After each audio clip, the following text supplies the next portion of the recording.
शान्ताकारं भुजगशयनं पद्मनाभं सुरेशं विश्वाधारं गगनसदृशं मेघवर्णं शुभांगं लक्ष्मीकान्तं कमलनयनं योगिधृध्यानगम्यं वन्दे विष्णुं भवभयहरं सर्वलोकैकनाथं मेघश्यामं पीतकौशेयवासं श्रीवत्साङ्कं कौस्तुभोद्भासिताङ्गं पुण्योपेतं पुण्डरीकायताक्षं विष्णुं वन्दे सर्वलोकैकनाथं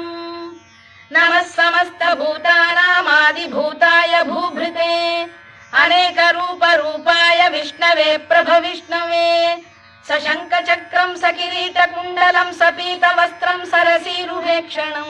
सहारवक्षस्थलशोभिकौस्तुभं नमामि विष्णुं शिरसा चतुर्भुजं छायायां पारिजातस्य हेमसिंहासनोपरि आसीनम्